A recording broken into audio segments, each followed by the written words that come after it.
अस्सलामुअलैकुम दोस्तों, आप देख रहे हैं सत श्री अकाल। दोस्तों, आलमी रेटिंग एजेंसी जो कि मोस्ट पावरफुल मिलिट्रीज की रैंकिंग जारी करती है, हाल ही में उन्होंने रैंकिंग जारी की है और इस हवाले से काफ़ी सारे सवालात थे और कुछ चीज़ें तो मुझे इसमें मुखौलिया भी लगी, तंजिया भी लगी। ये सारा कुछ जो है मैं आपके सामने रखने जा रहा हूँ, चूँकि दुनिया जो है वो हमें अंडर एस्टिमेट करती है और मोस्टली देखा ये जाता है कि एक छोटा सा मुल्क है। तो इस इतबार से, लेकिन हमारे यहाँ जो है हम ये समझते हैं कि हमारे थिंक टैंक की सोच वहाँ से शुरू होती है जहाँ पे दुनिया के जो थिंक टैंक हैं उनकी सोच ख़त्म होती है। अब ये जो रेटिंग एजेंसी है, इसका नाम क्या है? दोस्तों, ये ग्लोबल फायर पावर के नाम से, GFP के नाम से ये एजेंसी है और ये हर साल जो है रेटिंग जारी करती है। ओवर 140 नेशन के लगभग जो है उनकी ये सारा जायज़ा लेती है और उसके बाद जो है ये रेटिंग जारी करती है। और इसमें जो है 50 के लगभग फैक्टर्स हैं जो देखे जाते हैं और इसमें जो मुझे अहम लगे, जिनको मैंने देखकर ये अंदाज़ा लगाया कि शायद वो रेटिंग करते हैं, उसमें एक तो है टोटल पॉपुलेशन, दूसरे नंबर पे है अवेलेबल मैन पावर, तीसरे नंबर पे है नेचुरल रिसोर्सेज और चौथे नंबर पे है फिनेंशियल स्टेबिलिटी और पांचवें नंबर पे है दोस्तों जियोग्राफी। अब इनमें दो चीज़ें जो हैं वो याद रखिएगा और फिर मैं आपको रैंकिंग बताता हूं और फिर मैं आपको बताता हूं कि इसमें मुखौलिया क्या है या मज़े की बात क्या है।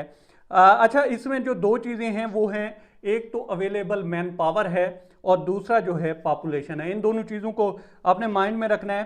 अब आ जाते हैं रैंकिंग की तरफ। पहले नंबर पे दोस्तों उन्होंने जो पहले नंबर पे रैंक किया है वो अमेरिका को किया है, दूसरे नंबर पे रशिया को किया है, तीसरे नंबर पे उन्होंने चाइना को किया है। अब ये भी अपनी जगह पे सवाल है कि चाइना पहले दूसरे पे आता है या तीसरे पे ही आता है। अच्छा, चौथे नंबर पे उन्होंने जो रैंक किया है वो इंडिया को किया है, पाँचवें पे जापान को किया है, छठे पे साउथ कोरिया को किया है, सातवें पे उन्होंने फ्रांस को किया है, आठवें पे उन्होंने जो है बरतानिया को किया है, नवें पे पाकिस्तान को किया है और 10वें पे उन्होंने रैंक किया है ब्राज़ील को। अब अगर इनको देखें और आप सोच रहे होंगे कि यार इतना फ़र्क, इंडिया जो है वो चौथे नंबर पे है, पाकिस्तान 9वें नंबर पे है, तो काफ़ी आपको मुखौलिया ये लगा होगा या मजाक लगी होगी। और यकीनन ये जो है इसमें इस पूरी रैंकिंग में एक चीज़ है जिसके ऊपर सवालात भी उठे और मेरे जहन में भी आया, फिर मैंने इसको स्टडी किया।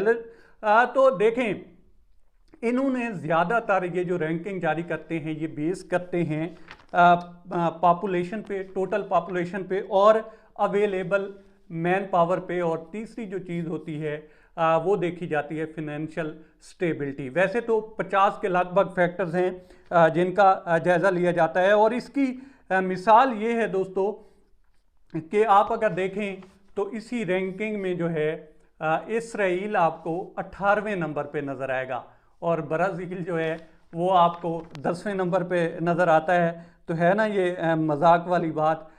तो यही जो है अहम चीज़ है इस पूरी रैंकिंग में कि इसमें ये जो चीज़ें देखी जाती हैं, इसमें तीन चीज़ों पे सबसे ज़्यादा जो है रिलाय किया जाता है और इसके बाद जो है ये रेटिंग जारी की जाती है। अवेलेबल मैन पावर, पॉपुलेशन और किसी हद तक जो है फिनेंशियल स्टेबिलिटी है, नेचुरल रिसोर्सेज वगैरह हैं। लेकिन अगर आप इसको देखें दोस्तों तो इसमें जो रीजन हैं वो सारे ही हैं। आप जो है अफ्रीका देख लें, एशिया देख लें, अमेरिका देख लें, गल्फ कंट्री हूँ, यूरोप हो, ये सारे जो है पूरे का ओवर 140 के लगभग जो हैं नेशंस हैं जिनका ये सारा जो है तजिया करते हैं और उसके बाद ये सारा कुछ करते हैं। लेकिन अगर हम देखें कि ये जो मैन पावर है या आप कह लें कि अवेलेबल रिसोर्सेज हैं और इसके अलावा जियोग्राफी है, इन सारी चीज़ों को देखें और फिर अगर हम मुताबिक जायज़ा लगाएं इंडिया और पाकिस्तान का, तो फ़र्क तो है। देखें, इतनी बड़ी जो है मिलिट्री इंडिया की और पाकिस्तान का, अगर हम काउंटिंग में भी देखें तो कोई जो है मुवाजना नहीं है। और यही चीज़ यहाँ पे देखी गई है, यहाँ पे क्वालिटी नहीं देखी गई इस रैंकिंग में। इस रैंकिंग में गिनती को देखा गया है और उसके बाद दोस्तों उन्होंने जो है रैंकिंग जारी की है। अगर आप टॉप पे देखें तो ठीक है, अमेरिका तो वैसे भी टॉप पे आता है और रशिया जो है उसमें भी कोई शक नहीं है, रशिया है या चाइना है। बाकी जो ममालिक हैं उनकी अगर आप वो पॉपुलेशन देखें तो उस इतबार से उन्होंने जो है ये सारा तखमीना गालबन लगाया है एलिजेडली, चूँकि इंडिया की जो है 131 करोड़ के लगभग, बल्कि इससे भी ज़्यादा की आबादी है, उसके रिसोर्सेज हमसे ज़्यादा हैं और इसमें कोई शक नहीं है। उनकी जो जीडीपी है वो हमसे ज़्यादा है, फिर उनकी जो फिनेंशियल स्टेबिलिटी है वो बहुत बेहतर थी।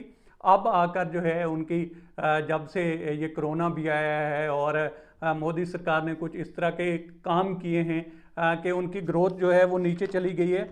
अदरवाइज़ वो ठीक जा रहे थे। हमारे यहाँ ये चीज़ें थी, लेकिन उसके बावजूद दोस्तों ये देखें कि पाकिस्तान की मगरबी सरहद जो है उस पर भी अमन नहीं रहा। आप अगर मशरकी सरहद देखें तो उस पर भी अमन कभी रहा नहीं है और अंदरूनी तौर पर भी कोशिश करता रहा है दुश्मन हमें कमज़ोर करने की। और इसकी जो हैं वो मिसालें आपके सामने ही हैं कि किस तरह से जो है अंदरूनी तौर पर भी खलफिशार फैलाने की कोशिश की जाती रही है।